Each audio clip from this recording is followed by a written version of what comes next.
as ondas do mar, quando Cristo caminho abriu, quando forçado és contra as ondas lutar, seu amor a ti quer revelar. Solta o cabo da nau, solta o cabo da nau, toma os remos nas mãos e navega com fé em Jesus.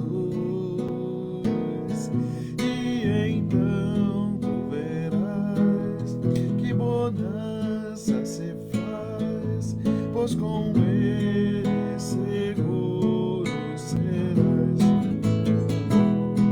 Trevas vêm te assustar, tempestades no mar, na montanha o Mestre te vê, e na tribulação ele vem socorrer, sua mão bem te pode suster. Solta o cabo da nau, toma os remos nas mãos e navega com fé em Jesus. E então tu verás que bonança se faz, pois com ele seguro serás. Boa noite, meu irmão, boa noite, minha irmã. Nós saudamos aqui a Marisete, a Lourdes e as suas famílias. Saudamos a Nilza Lima, esperamos que tenha feito um bom exame, mas saudamos aqui aqueles que estão chegando agora também. A Cleidiane, saudamos aqui a Lourdes, saudamos a Rô Alves e convidamos você a cantar Solta o Cabo da Nau. É claro que você deve notar assim, o pastor está um pouco gripado, assim, um pouco entupido hoje, mas conto com a sua oração para a gente conseguir fazer a programação aqui da nossa Hora da Aliança até o final. A Rô dizendo esse era o hino preferido da sua mãe. Lourdes agradecendo por quem orou pelo seu exame lá no oculista e tá tudo bem, graças a Deus. Também oramos pela Nilza, pelo mesmo motivo. Saudamos a Vilda, com ela também o Matheus, a Mariana, e com a Mariana também saudamos o Mário. Lourdes já escreveu aí: eu e minha casa serviremos ao Senhor. Faça a mesma coisa. Podes tu recordar, podes tu recordar maravilhas sem par. No deserto o povo fartou, e o mesmo poder ele sempre terá, pois não muda e não mudará.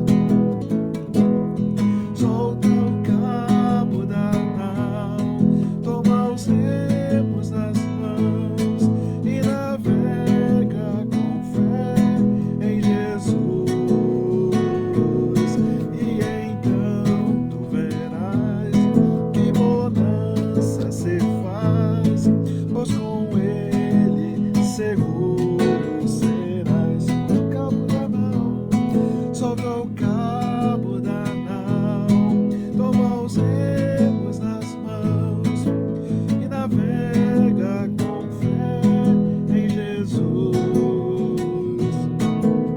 Então tu verás que bonança se faz, pois com ele seguro serás. Quando pedes mais fé, ele ouve o que crê, mesmo sendo em tribulação. Quando a mão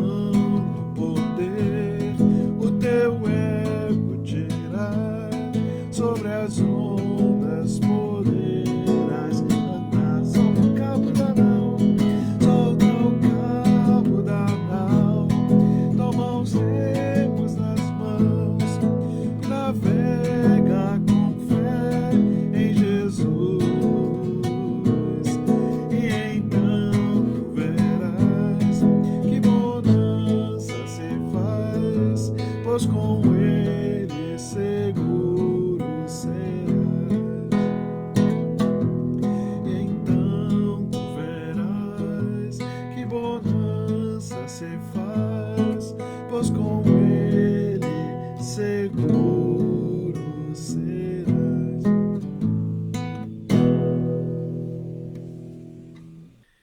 Podemos passar ao texto? Eu vou passar o texto aqui que nós escolhemos hoje, um texto bastante complexo, mas um texto que a gente precisa olhar com muita atenção, porque é o texto que mostra as consequências do pecado na vida de quem pecou, mas também na vida de quem assiste, vê e acompanha ou não o pecado. Vamos ao texto que você vai entender rapidinho o que eu vou dizer. Edivaldo dizendo que ele não escuta muito bem, não escolheu ali um hino, então não tem problema. No final a gente ora pela vida dele e vamos agradecer. Vamos juntos aqui? Sendo Noé lavrador, passou a plantar uma vinha. Bebendo do vinho, embriagou-se e se pôs nu dentro da sua tenda. Eu vou fazendo aqui os comentários passo a passo, tá? Primeiro, eu preciso dizer que eu já ouvi muita gente boa, homens de Deus, gente santa, defendendo uma tese furada, uma tese falsa, de que o vinho na época de Jesus e na época da Bíblia não tinha álcool. Você já ouviu isso? Eu já ouvi. Muita gente boa dizendo, muitos até que eram pastores, professores, gente santa, consagrada. Essas pessoas não gostavam de bebida alcoólica. Então, eles tinham um problema. O problema é que na Bíblia aparece gente tomando vinho. Qual era o argumento que eles usavam? Que o vinho, na época da Bíblia, na época de Jesus, não embriagava. Isso não é verdade. Lá no Evangelho de João, nas bodas de Caná, Jesus transformou água em vinho. O mestre de cerimônias disse que o melhor vinho tem que vir depois, quando os convidados já estão sem discernir a qualidade do vinho. Mas até a gente olha esse texto aqui e percebe que a tese de que o vinho na época de Jesus e na época da Bíblia não era alcoólico, não era fermentado, é uma tese que não se sustenta. Não se sustenta biblicamente falando. Olha aqui, ó. Noé tomou vinho e embriagou-se. Está aqui no texto. Eu poderia citar para você várias referências bíblicas que mostram que o vinho, na época de Jesus, na época da Bíblia, no Antigo e no Novo Testamento, é o mesmo vinho de hoje. Então, o problema não está na fermentação ou no álcool, o problema está na quantidade de vinho. Porque Noé bebeu demais, embriagou-se. E aí foi dormir nu. Estava tão bêbado que tirou toda a roupa e ficou pelado. O mesmo Noé, que era um homem justo, o único da sua geração, não era imune ao erro, ao pecado. O mesmo Noé, que Deus preservou junto com a sua família por obediência a Deus, caiu aqui, gente, num erro. Bebeu demais. Aí os comentaristas dizem assim, ele bebeu demais porque ele estava contente, porque acabou o dilúvio. Outros dizem assim, não, ele bebeu demais porque ele realmente não sabia o que estava acontecendo. Mas não tem como escapar o fato de que o vinho que aparece na Bíblia, no Antigo e no Novo Testamento, é fermentado, tem álcool e embriaga. Não tem como escapar aqui ao fato de que a embriaguez é um problema. E não tem como escaparmos ao fato de que a embriaguez de Noé e o seu pecado trouxeram consequências. Não tem como escapar disso. Não tem. Vou começar pela primeira consequência. Noé perdeu o respeito diante de seus filhos, perdeu a sua imagem. Imagina Sem, Cã e Jafé deviam olhar para o pai com admiração. O único homem justo na terra. Graças a ele, nós sobrevivemos ao dilúvio. Ele construiu a arca. Ele recebia orientações de Deus. E a queda e o pecado de Noé trouxeram consequências para a sua vida. Ele perdeu aqui a admiração, o respeito dos seus filhos. Ele caiu em pecado. Ele errou. Por que você está dizendo, pastor André, que ele errou? O resto do texto diz que ele errou. Porque um erro conduz a outro erro, um abismo conduz a outro abismo, e a Bíblia mostra isso. Então veja, a Bíblia não diz e nunca disse que o vinho não tinha fermentação, não tinha álcool. A Bíblia sempre disse que o vinho é um perigo. A Bíblia sempre disse que o álcool é um perigo. A Bíblia sempre disse que é preciso tomar cuidado para não se embriagar. Isso quer dizer que o vinho é o mal em si? Não. Aqui a gente precisa dizer que muitos remédios contêm algum tipo de fermentação alcoólica, algum tipo de vinho.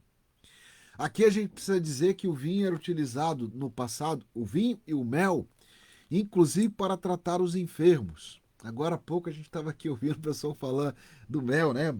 Mas o vinho e o mel acompanhavam muitos dos remédios da antiguidade e muitos dos tratamentos.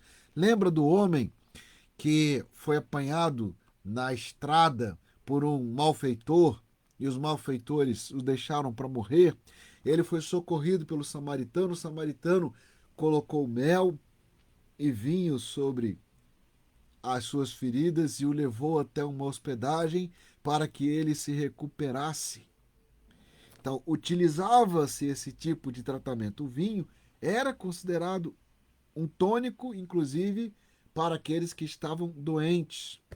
O vinho era considerado algo que pudesse fazer parte de festas, casamentos, funerais, para a ceia da Páscoa. Deus mandou fazer um cálice na ceia da Páscoa, no ceder de Páscoa, no Êxodo, onde se colocava vinho. Então o problema não é o vinho, o problema é a embriaguez. Então é importante a gente entender aqui que a Bíblia, ela não proíbe, ela adverte. Cuidado. Cuidado com o vinho. Cuidado com o álcool. Aquele que não sabe beber, não bebe moderadamente, deve abster-se disto. Também existe uma outra coisa que eu preciso dizer aqui para você. Conheço gente consagrada, gente de Deus, que estabeleceu para si mesmo um voto sagrado de não beber bebida alcoólica. Isso é legítimo, pastor? É legítimo. Qualquer voto que você faça com Deus é legítimo. Tem gente que faz voto de não beber bebida alcoólica. Tem gente que faz voto voluntário de não comer carne, de não comer chocolate. Enfim, a pessoa pode estabelecer para si votos de consagração, de santidade, e Deus recebe isto. Isso é legítimo. É gratidão diante de Deus, é consagração. Aqui é importante dizer que Sansão tinha este tipo de voto, e João Batista também. João Batista tinha um voto pessoal. Que diferença tem entre Jesus e João Batista? A própria Bíblia diz, João Batista não consumia nem uma gota de álcool, não sentava com pecadores, vivia no meio do deserto, vivia em jejuns constantes, e os homens o rejeitaram. Vem o Filho do Homem, senta com pecadores, ele toma vinho e ele é condenado. Então, o importante aqui é você entender que a consagração pessoal depende de você mesmo.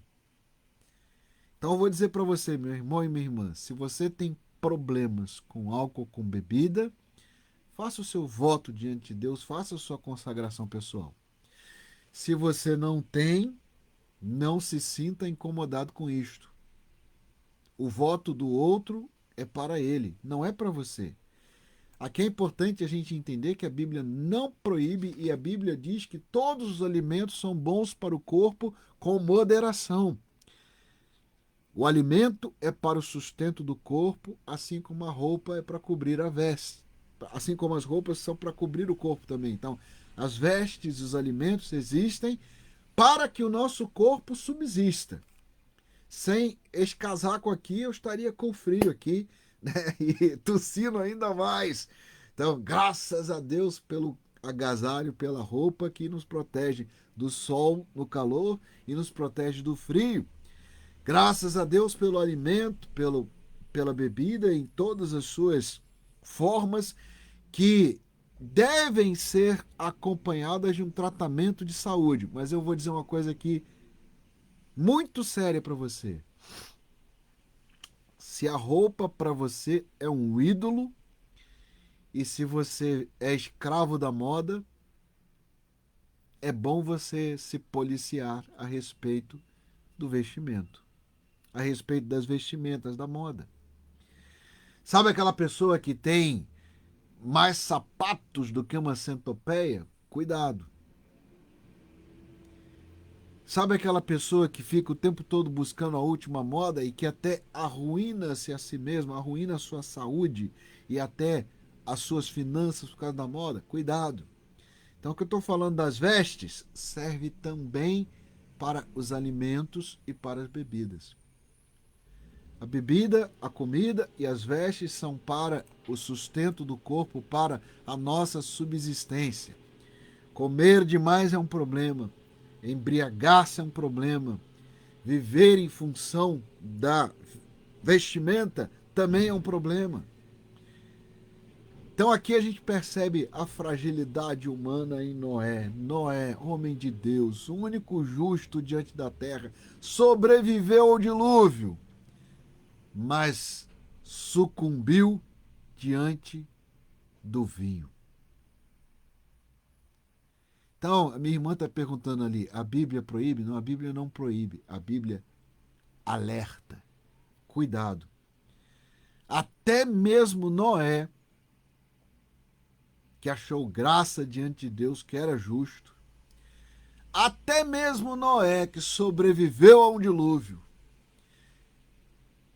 caiu diante do álcool. Então, tome cuidado com ele, tome cuidado com o álcool, tome cuidado com aquilo que é problemático. Se for necessário, faça um voto diante de Deus, para que você se livre deste ídolo, desta queda, deste pecado. Então é importante você entender que a Bíblia condena tanto a glutonaria como a embriaguez. Como diz a Creus ali, tudo que é exagerado é pecado. Então, gula e embriaguez são condenados pela Escritura. Então, está aqui Noé. Noé fez ali um vinho. Ele poderia beber um cálice por dia, ao final do dia, à noite, mas ele resolveu se embriagar. E ficou andando pelado por aí. Depois entrou nu na sua tenda. Perdeu o respeito dos filhos. Caiu. caiu. Cã, pai de Canaã, vendo a nudez do pai, fê-lo saber, fora a seus 2 irmãos.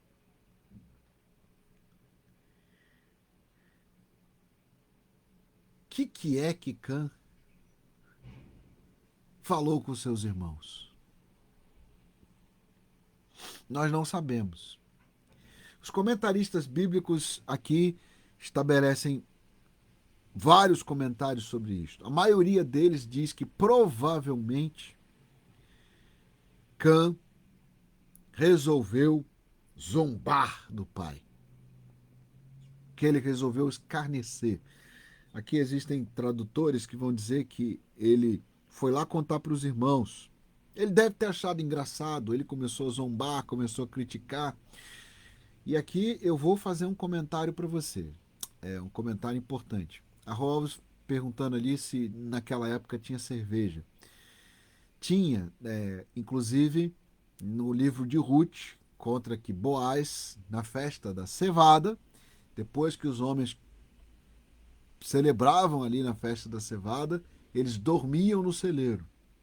E Boaz dormiu lá, provavelmente depois de uma cervejada. É isso que diz o texto. Então, existia cerveja? Existia. Mas no caso aqui, no caso de Noé, o problema dele não é cerveja, não. Nem cerveja, nem uísque, nem destilado. O problema dele era com vinho. Voltando ao texto, para a gente voltar ao comentário. Alguns dizem que Cã zombou do pai, escarneceu dele.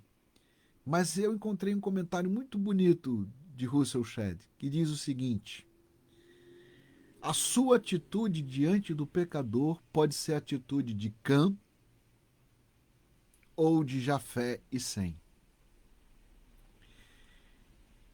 O que ele quer dizer com isso? Ele quer dizer o seguinte: tem gente que vê o pecado alheio e tem algum tipo de movimento de ampliar o pecado, de zombar do pecado, de comentar sobre o pecado. É só a gente prestar atenção, por exemplo, nas redes sociais. Alguém faz uma coisa boa, um gesto louvável, um comentário abençoado, aí você passa para 2, 3 amigos. Ah, mas se é para criticar, para descer a lenha, para criar polêmica, as pessoas passam para 100 pessoas. E aí isso viraliza. O que é que viraliza? Viraliza aquilo que virou uma doença, é um vírus. O que viraliza é a natureza humana do pecado. O que viraliza é a atitude de Cã, que foi contar para todo mundo o que aconteceu com Noé. Se Cã tivesse um celular, ele estava lá, olha aí, filmando, fotografando e mandando para os irmãos, mandando para todo mundo. Olha o velho Noé, olha o que aconteceu com ele. E falavam comentários e tal. Então, preste atenção no que diz o Russell Shedd. A atitude de Cã é a atitude de quem compactua com o pecado, aumenta o pecado, amplia o pecado, vive até mesmo um tipo de alegria amarga em função do pecado. Zomba, escarnece, passa adiante. Não foi isso que ele fez? Ele viu o que aconteceu com Noé, o que ele fez?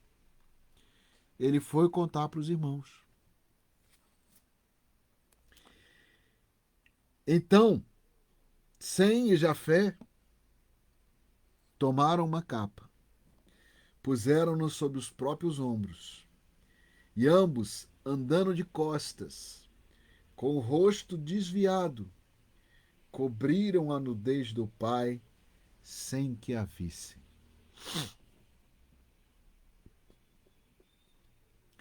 Qual é a sua atitude diante do pecado?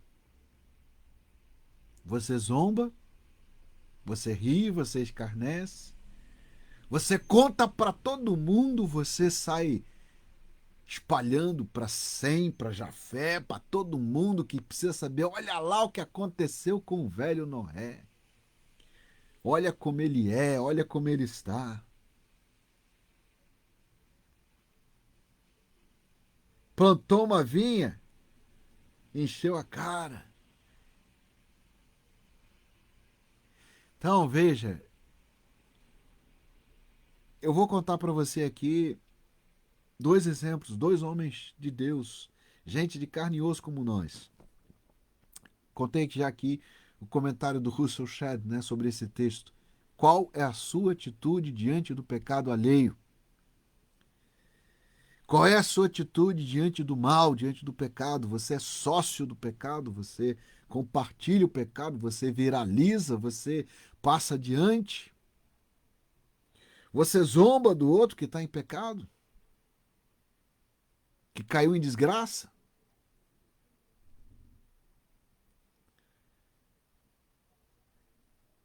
John Stott, que já está com o Senhor, tinha um hábito terrível. Quando alguém vinha comentar com ele que alguém caiu em pecado, que alguém estava em desgraça, que alguém errou, John Stott primeiro perguntava para a pessoa: você já falou com essa pessoa? E a seguir ele começava a dizer: vamos orar por essa pessoa. E ele começava a orar, e os amigos dizem que algumas vezes ele começava a chorar com aquela notícia que a pessoa tinha trazido. E daí um tempo, os fofoqueiros nem procuravam mais o John Stott, porque eles diziam assim: ele vai nos constranger. Eu vou lá contar a fofoca para ele, em vez dele querer saber qual é a fofoca, ele quer orar, ele quer chorar. Meu irmão e minha irmã, não seja como Cã, não seja fofoqueiro, não tripudie em cima do erro alheio, não faça comentário maldoso sobre o outro, não aponte a queda, aponte o caminho.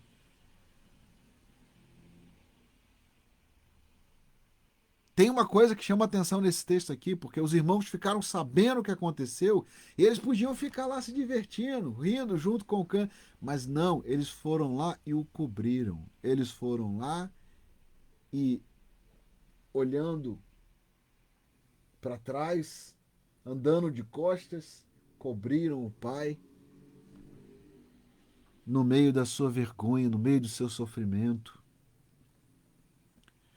Vou contar uma coisa para você que você precisa saber. Normalmente as pessoas que se embriagaram demais e que perderam o controle sobre a sua vida, dormiram despidos, eles perdem também o controle sobre a sua urina, sobre as suas fezes, eles ficam lá sujos. Caem em qualquer lugar. Tem alguns que batem a cabeça, ficam machucados.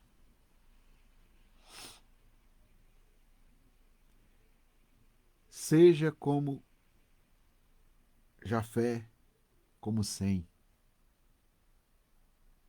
Vendo o erro do outro e vendo o problema do outro, seja parte da solução. Não aumente o problema. Não se alegre com a tristeza alheia. A Bíblia diz que a gente deve se alegrar com os que se alegram, chorar com os que choram. A tristeza desses filhos aqui, Sem e Jafé, andando de costas, é a tristeza que deve estar no seu coração. O manto que eles colocaram sobre Noé, a capa que eles usaram, deve ser a capa que deve estar nos seus lábios.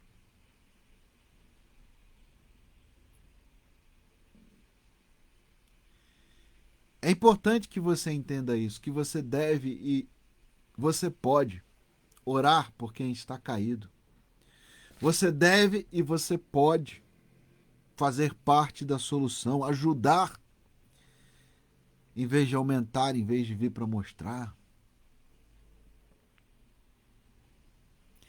Preste atenção aqui que muitas vezes as pessoas riem de quem está alcoólatra, embriagado, dependente, acham bonito. Subiu na mesa, caiu no chão, fez isso, fez aquilo. Aí o pessoal ri, dá gargalhada, não faz isso não. É triste. É triste esse negócio. Deve pegar a pessoa pela mão e vem cá.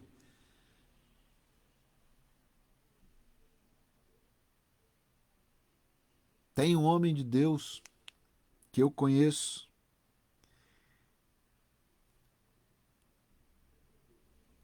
que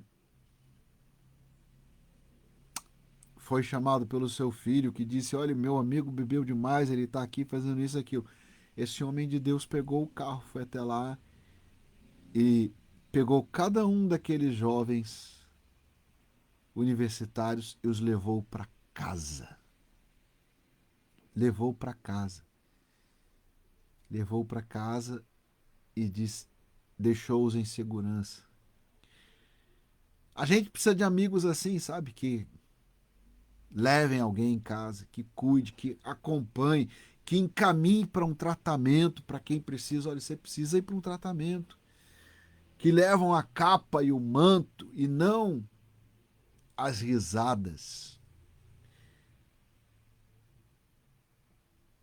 Que não espalham as desgraças, mas entram com graça. Então, queria convidar você para entender isso. Olha, viu alguém sofrendo, viu alguém passando por desgraça, viu alguém caído, entre em contato com o coração, assim, olha, o que eu posso fazer por você? Como eu posso ajudar? É importante a gente entender que essa pessoa precisa de ajuda, precisa de acompanhamento, precisa de tratamento e às vezes até precisa de alguém que pegue pela mão e diz assim, vamos para casa, vamos. Ah, não, mas geralmente, né, o colo, não quero ir, mas vamos, você vai comigo, vai. Sabe aquela pessoa que é um anjo na terra? Então precisa ter esse tipo de gente. Precisa ter gente que tenha misericórdia, compaixão e que seja capaz de entrar no meio de um problema com uma solução. Porque para falar do problema, para rir do problema e para zombar do problema, tá cheio de gente nesse mundo que é como Cã. Mas nós precisamos de gente abençoada como Jafé e como Sem. Os dois filhos de Noé, o mais velho e o mais novo, Sem e Jafé, cobriram aquele momento de pecado, de queda que estava passando. Aquele que era o herói dessa história. Importante a gente dizer isso porque a gente vai entender primeiro que a Bíblia é bem clara a respeito das nossas limitações, da nossa falibilidade, da nossa fraqueza humana. Mesmo um campeão da fé como Noé não está imune ao pecado e não está isento aos erros. Por isso a Bíblia diz: aquele que está de pé, vigie, cuide para que não caia. Não adianta você ficar apontando o pecado dos outros, não. Você e eu, nós todos somos pecadores e precisamos entender isso. Nós precisamos estar atentos para entender que o que aconteceu com Noé podia acontecer com qualquer um de nós. Tem crente que se acha mais santo que Noé. Cuidado, porque até Noé, o homem que era o único justo na sua geração, também caiu, também esteve num momento de fraqueza e ele foi socorrido por aqueles a quem Deus abençoou.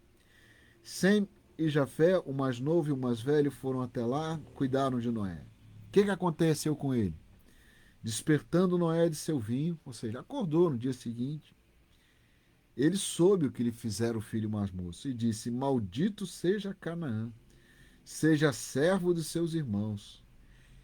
E ajuntou: bendito seja o Senhor, o Deus de Sem, Canaã lhe seja servo. Engrandeça Deus a Jafé, e habite ele nas tendas de Sem, e Canaã lhe seja servo.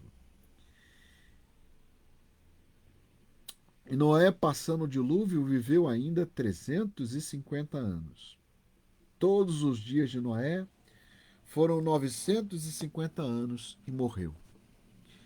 Bom, o que é que Cã e Canaã perderam com a atitude deles diante do pecado?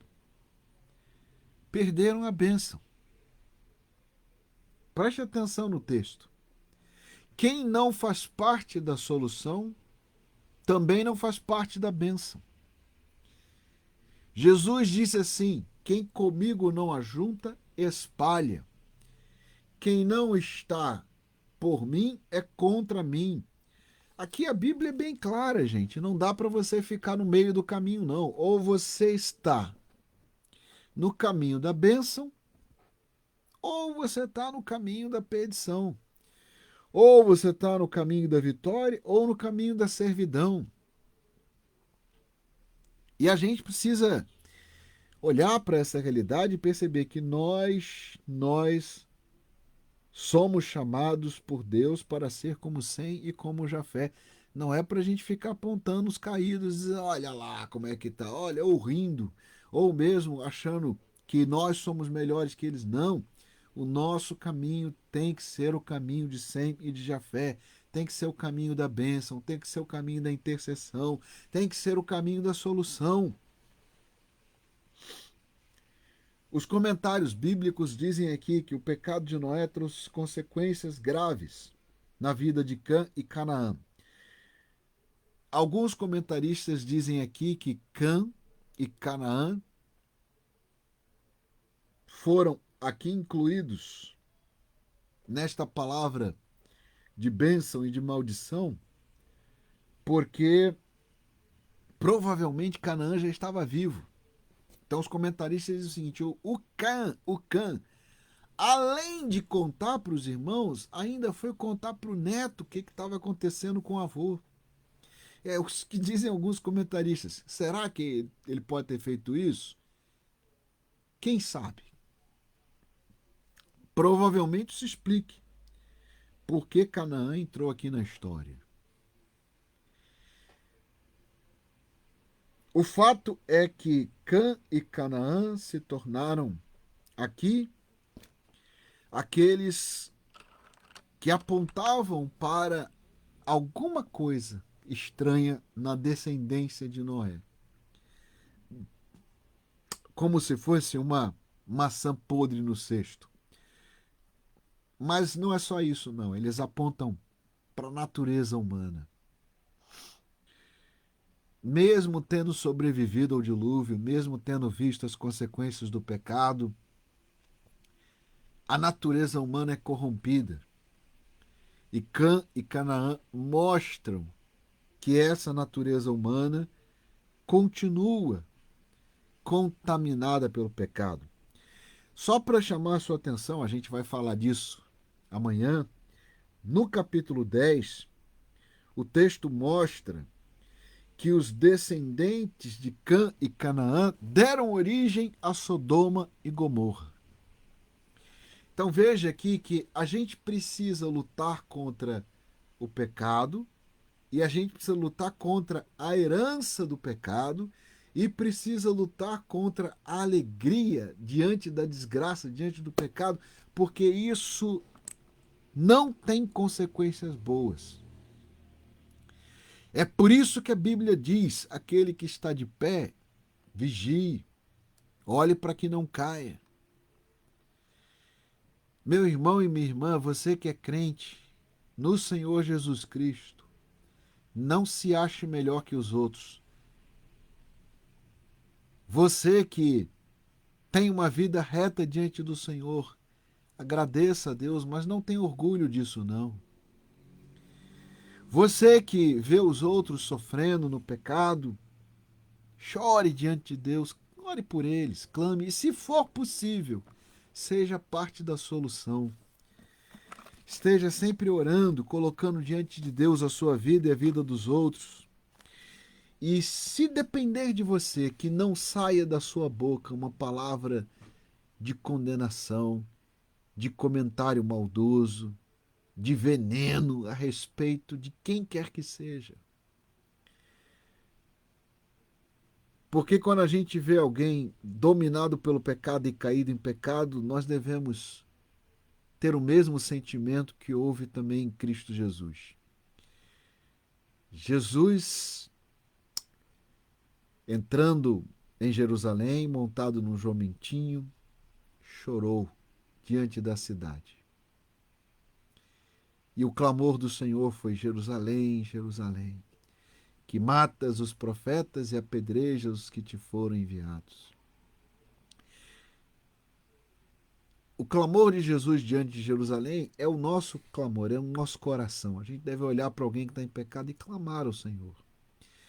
Olhar para alguém que está caído e clamar ao Senhor e aprender. Aprender. O Canaã não tem nada a ver com a cana, viu? Ali o Edivaldo está falando da cana. A cana de açúcar aqui acabou depois virando caninha, mas não tem nada a ver não, porque aqui a brincadeira é boa, piada de seminarista, mas não tem nada a ver, então é importante a gente dizer que não. Bom, nós vamos encerrar com uma oração de gratidão pela vida do nosso irmão João Salles, completa os seus 95 anos. Mas também preciso dizer aqui que hoje também é aniversário de Antônio Couto, pai da Carla, e nós vamos agradecer a Deus pela vida de Antônio Couto, pela vida de João Salles, e vamos agradecer ao Senhor por cada irmão e irmã que está conosco. E que você possa continuar orando, intercedendo, e a cada momento, a cada instante, a sua oração, o seu clamor, o seu clamor pode ser, para algumas pessoas, a capa e o manto da misericórdia e da graça de Deus sobre aqueles que estão perdidos. Já pensou nisso? Talvez você diga assim: eu não tenho muito o que fazer não, pastor. Tem. Você pode orar. E a sua oração pode ser o manto da misericórdia, a capa que cai sobre aqueles que estão perdidos e que precisam da graça do Senhor. Mas a gente vai agradecer, eu vou orar aqui pelos aniversariantes também, né? Então, minha oração agora, junto com você, é essa: que a gente esteja diante do Senhor em oração. Você pode orar? Vamos agradecer juntos? Satisfação é ter a Cristo, é o louvor predileto do Pai, está dizendo ali o Edivaldo. Bom, Edivaldo, hoje a minha garganta não está muito boa, eu vou deixar para amanhã. Se tiver bom, a gente canta amanhã o Satisfação é ter a Cristo, mas eu vou ter que economizar um pouquinho a garganta por hoje, viu? Então a gente vai só orar, vamos agradecer a Deus pelos 95 anos do João Salles e pedir que Deus abençoe também Antônio Couto e que ambos, se Deus quiser, cheguem aos 100 anos pela graça de Deus. Vamos orar? Pai bendito e eterno, nós te agradecemos, porque aqui entre nós estão aqueles que são os descendentes espirituais de Sem e de Jafé. Povo de Deus, gente de oração, que derrama o seu manto de graça, que estabelece uma capa de misericórdia sobre todos aqueles que nós conhecemos e que precisam da tua graça, do teu amor, do teu poder. Pai bendito, nós também te agradecemos, ó Deus, pela vida de João Salles, que esses 95 anos sejam um testemunho de que o Senhor abençoa seus filhos para que vejam os filhos dos seus filhos e que a longevidade do justo seja uma graça em sua casa, em sua família. Te agradecemos também pela vida de Antônio Couto e rogamos, ó Deus, que o teu poder, a tua misericórdia, o teu amor sejam sobre todos nós. É o que rogamos, agradecemos e bendizemos no nome santo e precioso de Jesus Cristo, nosso Senhor e Salvador. E que a graça maravilhosa do Redentor, nosso Senhor Jesus, o amor de Deus Pai e as doces e ternas consolações do Espírito Santo de Deus sejam sempre e sempre e sempre sobre nós. Amém, amém e amém. Deus abençoe